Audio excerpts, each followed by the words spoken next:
My future sister-in-law claims I never RSVP'd my family for her wedding, which I know for a fact I did, but somehow it's still fine for my husband and son to attend but not me. I think she's deliberately targeting me. Posted by u/TA_no place5878. This is a throwaway because I'm not quite ready for all of my husband's family to get involved, I think. I'm still reeling and trying to process this, so bear with me. My brother-in-law is getting married soon. My husband is the best man, and our 4-year-old is the ring bearer. I'm a part-time party planner, so I've been helping plan a small luncheon for the bridal party, immediate family, and a few vendors on the wedding day. So I'm not exactly a fringe guest here. The RSVP deadline was a few weeks ago. I filled out the online form and submitted it the same day the invitation came in the mail, with my husband sitting right next to me. We RSVP'd for the 3 of us, me, my husband, and our son. Easy peasy, right? Well, my brother-in-law's fiancé, my sister-in-law, I guess, reached out today over text saying we never RSVP'd. Not hey, I never saw your RSVP, just checking, but straight up, you didn't respond. Which is frustrating on its own, but then she tells us that while my husband and son have seats at the reception as they were part of her original head counts, I do not. My husband was told I could come early with him to set up the luncheon still and stay for the ceremony, but that I would not have a spot at the reception. Let me repeat that, I'm married to the best man, mother of the ring bearer, and helping with wedding day logistics, including connecting my brother-in-law's fiancé with some of my professional contacts. And she somehow decided I just wouldn't be coming? And she never followed up before the RSVP deadline? Just, in what world? I'm torn between feeling hurt, furious, and just flabbergasted. And used, I definitely feel used. At best, this was a sloppy mistake that she's not owning. At worst, it feels like a pointed exclusion. I'm not sure which stings more. My husband is going to handle the conversation with his brother to figure out what is going on because I genuinely don't trust myself to be polite and keep the peace.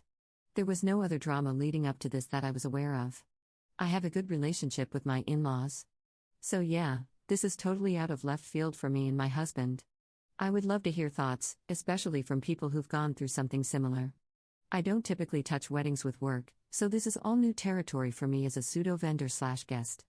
My husband wants to reach out and talk to his brother first, but I'm so tempted to reach out to my mother-in-law before our usual meetup tomorrow to see if she knows anything.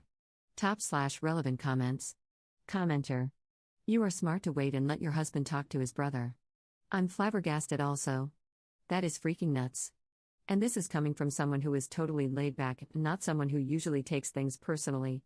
Just try to take your mind off it and see what your husband reports. Go from there. Ops response. I'm usually pretty laid back too. I haven't seen the texts yet, but my husband called on his lunch break when he saw them, and I have not heard him this pissed in a long time. I'm trying to give my sister-in-law the benefit of the doubt, but this feels very personal and intentional. Commenter 2. Cancel the luncheon. If you are not welcome at the wedding, there is no need for you to be free labor.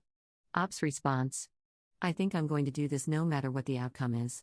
It puts my mother and father-in-law in a bit of a lurch since they're handling the food costs, but I don't know. I know I'm biased because I'm in the middle of it, but I feel like there should be some consequences. Op adds an edit to her post. My husband and brother-in-law are talking now. My brother-in-law was not working today, last night, and was helping my father-in-law with something this evening. When I called my mother-in-law, she had my brother-in-law call my husband right away.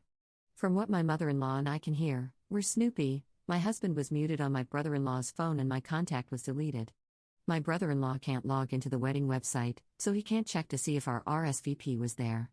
I'm not sure if I want to become a firecracker myself or get some popcorn as I watch my mother-in-law pop off.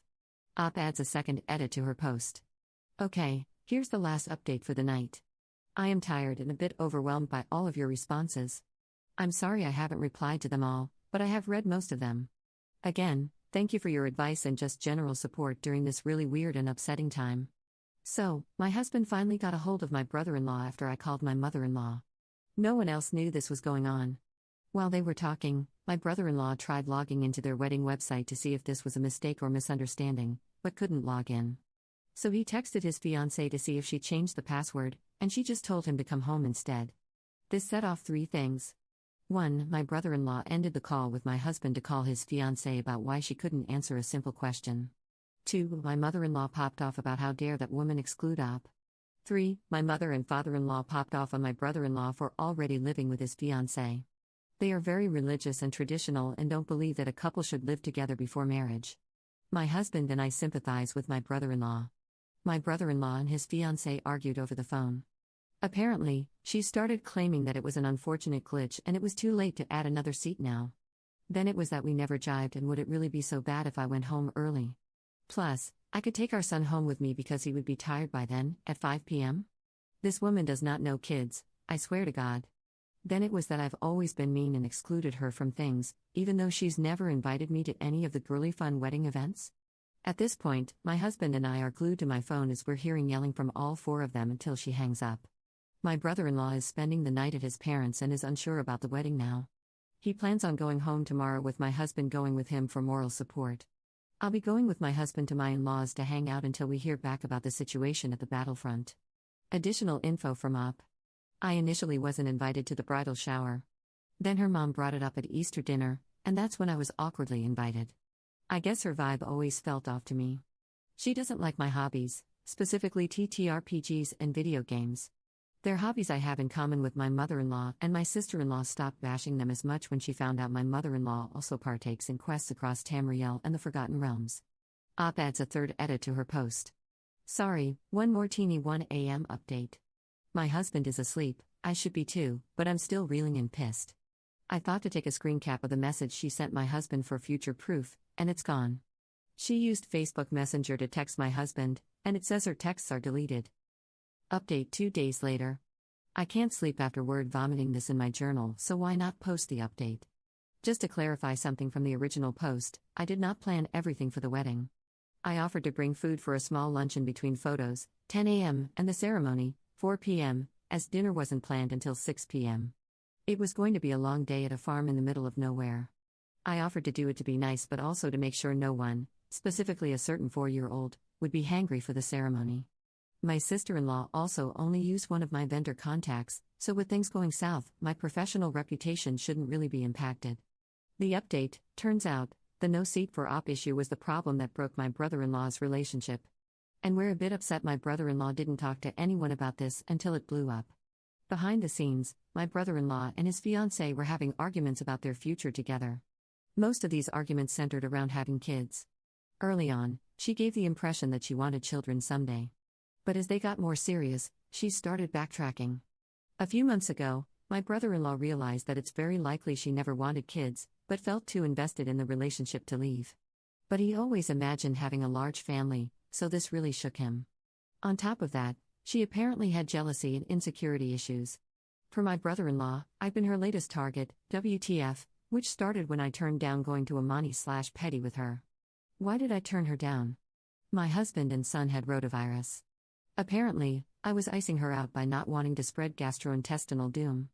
Can anyone please explain this logic to us? Lastly, she was apparently already floating the idea of disinviting our son from the reception because he would have been the only small child there.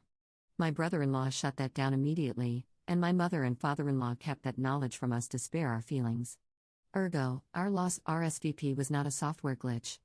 Nor was it an oversight, but a rather stupidly calculated move. She was apparently hoping one of two things would happen: either I would make a scene about being disinvited and be seen as the problem, or we would quietly accept our fate and she would not have to deal with two undesirables at her reception.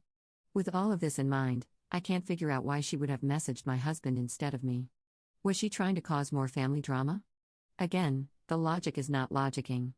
My brother-in-law was already feeling some uncertainty because of the shifting kids/no kids conversation. But the deliberate seating stunt gave him the last push and clarity he needed. He told my husband it was a level of manipulation and cruelty that he could not overlook. So he ended things and asked for the ring back. No wedding or reception, just a super messy, emotionally heavy, and expensive breakup. And I feel so bad for my brother-in-law. He's going through so much heartache right now, but he deserves better in a partner. Hopefully, she can find a family dynamic that doesn't feel like a never-ending battlefield. That's all for now. I'm still tired. I'm still flabbergasted. But I'm also relieved this wedding arc is coming to an end. Top/relevant comments. Commenter. Please give us more details about how your sister-in-law reacted to being called out and to the wedding being called off. Op's response. Per my brother-in-law, there was a lot of begging and crying. There was also anger and accusations that he was cheating with me, followed by professions of love and offers to go to therapy. She also kept taking the items he was packing out of his bags until he called my husband to come in and be another set of eyes. Commenter 2. She took a calculated risk, but man, did she skip math. Ops response. Are we sure she was even using numbers?